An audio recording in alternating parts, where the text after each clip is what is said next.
Mas decisões do passado e do presente assombram a China em 2021. Janeiro e fevereiro seguem com um planejamento central forte e suas pesadas consequências para o dragão asiático. Este é o Visão Libertária, sua fonte de informações descentralizadas e distribuídas. Recentemente fomos informados sobre o desaparecimento momentâneo de Jack Ma, um dos maiores empresários chineses da atualidade. Ma é o cofundador do Alibaba Group, a qual pertence o AliExpress, uma empresa muito famosa mundialmente. O motivo para esse acontecimento teria sido um pronunciamento feito por ele contra o sistema regulatório chinês num fórum em Xangai. Após tal fato, muitas pessoas se deram conta de que destinos trágicos para quem critica o governo no país asiático são comuns, até mesmo para bilionários. Levantamos aqui no Visão Libertária discussões sobre esses problemas que foram causados pelo planejamento central e diversos outros aspectos da economia chinesa no vídeo A Grande Crise do Capitalismo Chinês. O vídeo foi publicado no primeiro dia de 2021 e deixava claro que, mesmo fracassada, o governo seguiria a estratégia com todo o vigor. O orgulho dos governantes em não querer admitir os próprios erros é uma característica presente no mundo todo. E a resposta para isso é sempre a mesma: mais intervenções e com mais intensidade. Há pouco tempo, a China fechou a maior compra de milho dos Estados Unidos. Foi a segunda maior da história em um único dia, perdendo apenas para uma realizada pela União Soviética em janeiro de 1991, ou seja, na véspera da queda do socialismo na região. O que impressiona é o fato de o país ter saído de uma das maiores safras de milho já registradas, onde 260 milhões de toneladas foram colhidas no mês anterior. A motivação por trás do interesse no grão se deve ao fato da produção do ano anterior ter sido afetada por fortes tufões. Simultaneamente, a pecuária suína apresentava forte recuperação após surtos de peste suína africana, ocasionando um aumento repentino na demanda. Apesar disso, regulares leilões do governo chinês impulsionaram a venda das reservas estatais no momento em que mais se precisava de tal estoque. Veja, não se deve defender que governos sejam os responsáveis por armazenar e vender estoques de qualquer commodity.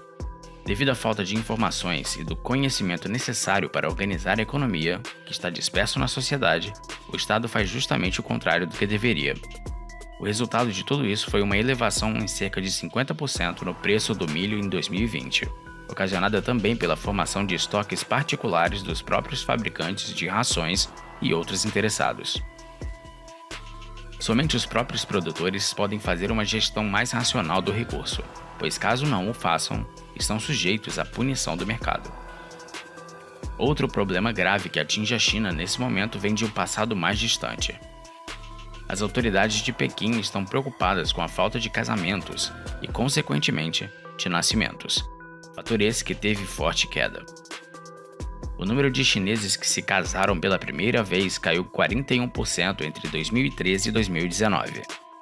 Entre 2016 e 2019, o nascimento caiu de 13 por 1.000 pessoas para 10 por 1.000 pessoas. Uma eventual crise populacional poderia desestabilizar a economia, configurando um risco para o Partido Comunista Chinês, segundo os especialistas da CNN.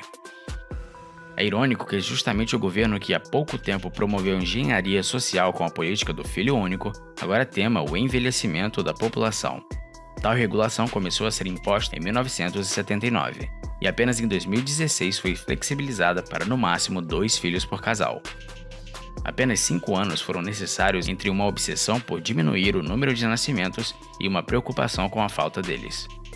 Faltou aos governantes entender a possibilidade de ocorrer na China um fenômeno que ocorria de forma lenta em países vizinhos e mais ricos. A inserção da mulher no mercado de trabalho e sua independência financeira já diminuía a natalidade em países como a Coreia do Sul, o Japão e Taiwan. Além disso, a própria política do filho único também reduziu bruscamente a população jovem e economicamente ativa em relação à geração anterior. Ademais, o aborto seletivo pelas famílias, que preferem filhos do sexo masculino, ocasionou o excesso de 30 milhões de homens a mais no mercado amoroso.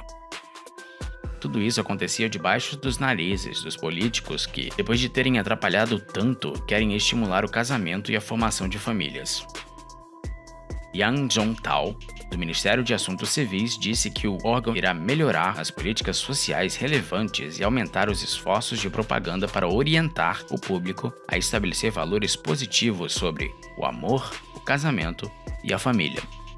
Bem, nós libertários já imaginamos o potencial destrutivo que uma nova intervenção pode causar. Quanto à dívida, há novos capítulos. O governo informou que, assim como no ano passado, não irá divulgar uma previsão sobre o crescimento do PIB em 2021. Após 18 anos de estabelecimentos regulares de metas, é o segundo ano seguido sem previsão. A intenção é de que a ausência de uma expectativa bem definida possa desencorajar endividamentos ainda maiores por parte dos governos regionais. Nesse momento, muitas empresas públicas chinesas encontram-se endividadas.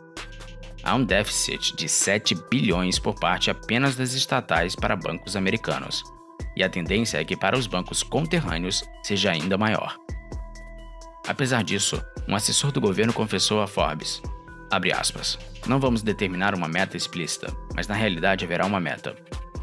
Lembra Dilma, não é mesmo? Isso prova que, apesar da intenção de colocar um teor de mistério, é conhecido o número como objetivo por parte de Pequim. Um mero vazamento já ocasionaria o fracasso. Além disso, alguns especialistas apontam para um aumento de PIB de 8,2% neste ano, o que já permitiria aos governos provinciais fazerem a festa. O Banco Central do país afirma que irá apoiar a recuperação econômica, mas sem estímulo excessivo neste ano, como foi em 2020. Como se os ciclos econômicos permitissem o devido funcionamento da economia sem a necessidade de créditos cada vez maiores. O que acontecerá se, de fato, o Banco Central frear a subida do crédito a cada ano é o estouro da bolha. Quando este dia chegar, ao menos o povo chinês poderá se ver com grandes possibilidades de se livrar do Partido Comunista Chinês, bem como o mundo todo. Obrigado por sua audiência. Esse artigo foi sugerido e escrito por Torcedor do Fortaleza, revisado por Paulo Almeida, narrado por J. Fernandes e produzido por JJ Liber. Se você gostou deste vídeo, clique no ícone de curtir abaixo e compartilhe o vídeo em sua rede social. Se você deseja ser notificado de outros vídeos, inscreva-se no canal e depois clique no ícone de campainha. Apoie iniciativas libertárias. Saiba mais no nosso site. Até a próxima!